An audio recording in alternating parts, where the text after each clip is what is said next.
Hello students, इन दिनों मैं वो वीडियोस डाल रही हूँ जो ऑफ एंड ऑन बच्चे मुझसे फ़ोन करके या व्हाट्सएप पे या मेल करके क्वेरी पूछते हैं। फॉर एग्ज़ाम्पल कि मैम मैंने 2 साल पहले एसएफएम पढ़ा था और मेरा नवंबर 21 अटैम्प्ट है, तो मुझे बहुत डर लग रहा है और मैं शुरुआत कैसे करूँ, मतलब how do I start preparing for SFM from the exam point of view. या फिर वो ये बोलते हैं कि मैम मेरे बाकी सारे सब्जेक्ट्स की क्लासेस हो चुकी है, मेरी पढ़ाई भी काफ़ी हद तक हुई है, लेकिन एसएफएम मैंने शुरू भी नहीं किया है and I want to write all the 8 papers in the coming November 21 exam. I think last वाला वीडियो मेरा उसी डायरेक्शन में था, राइट? तो उस वीडियो में मैंने देखा कि यूट्यूब में बच्चों ने बहुत सारे कमेंट्स डाल रखे हैं, जैसे कि मैम आप वो वाले क्वेश्चंस कराओ जो बहुत हैवी होते हैं, ओके, और आईसीआई के कंटेंट में कवर्ड नहीं है। ज़रूर कराऊंगी। मैम आप वो सारे कॉन्सेप्ट्स कवर करो जो शायद आपने क्लास में भी कवर नहीं किया है और आईसीआई के कंटेंट में भी नहीं है, फिर भी आपको ये लगता है कि ये आ सकता है पेपर के अंदर में आगे आने वाले समय में। ज़रूर कराऊंगी। ये सारे वीडियोस आने वाले टाइम के लिए शेड्यूल्ड हैं, वो 1 बाय 1 आपको मिलते चले जाएंगे। ओके, आज का जो मेरा ये वीडियो है एक स्पेशल क्वेरी को आंसर करता है और वो क्वेरी ये है कि मैम मैं एक ग्रुप का पेपर लिखूं कि मैं दोनों ग्रुप के पेपर्स लिखूं। इस सवाल का जवाब तुम्हारे पास ही है।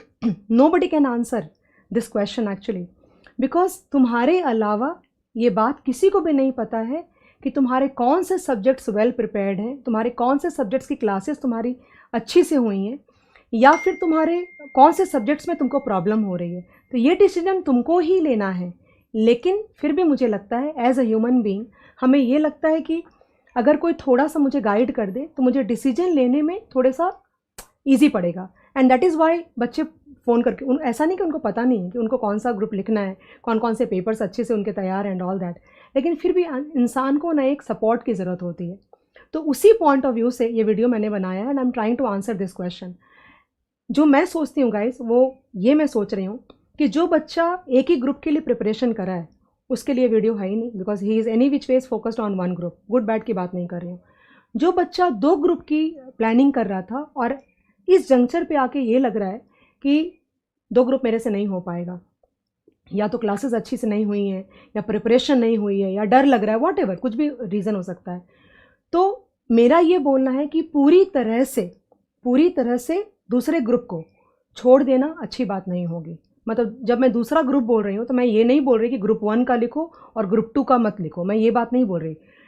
एक ग्रुप कोई भी, या तो वो ग्रुप 1 हो सकता है या वो ग्रुप 2 हो सकता है, राइट?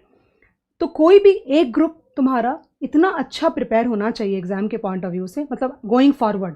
ऐसी स्ट्रेटजी के बारे में मैं सोच रही हूँ और पीछे मैंने ये वाली राय कई सारे बच्चों को दिया भी है पास्ट में। ओके, तो एक ग्रुप तुम्हारा इतना अच्छा प्रिपेयर्ड होना चाहिए कि कुछ भी हो जाए, कैसे भी पेपर्स आए तुम्हारे, हैवी आए, कॉन्सेप्चुअल आए, ईजी आए, जो भी आए, ग्रुप तुम्हारा निकलना चाहिए। क्योंकि अगर ग्रुप नहीं निकला तो तुम्हारे लिए अटेम्प्ट का लॉस लग जाएगा। लेकिन तुम्हें एक ग्रुप नहीं लिखना, जो दूसरा ग्रुप तुम स्किप करने का सोच रहे हो उस ग्रुप के या तो 1 या तो 2 पेपर तुमको लिखना ही चाहिए।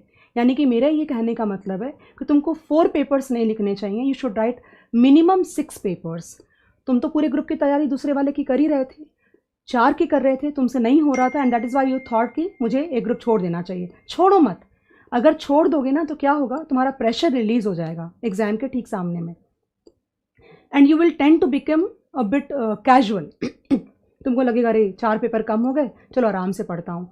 तो पॉसिबिलिटी ये हो सकती है कि एक ग्रुप भी ना निकले, बिकॉज तुम थोड़ा कैजुअल हो जाओगे बिहेवियर वाइज। तो प्रेशर बनाए रखो, नेगेटिव प्रेशर नहीं, पॉजिटिव प्रेशर। शेड्यूल बनाओ, प्रिपरेशन करो, और कम से कम 1 या 2 पेपर दूसरे वाले ग्रुप का, कोई भी एक ग्रुप, मुझे नहीं पता तुम्हारा कौन सा पेपर प्रिपेयर्ड है। फॉर एग्जाम्पल अगर तुम्हारा ग्रुप 1 प्रॉपरली प्रिपेयर्ड है तो वो अच्छी से तैयार करो ताकि ग्रुप पूरा क्लियर हो जाए। और साथ में तुम एक ऐसा सब्जेक्ट चूज कर सकते हो जिसको प्रिपेयर करने का टाइम मिले।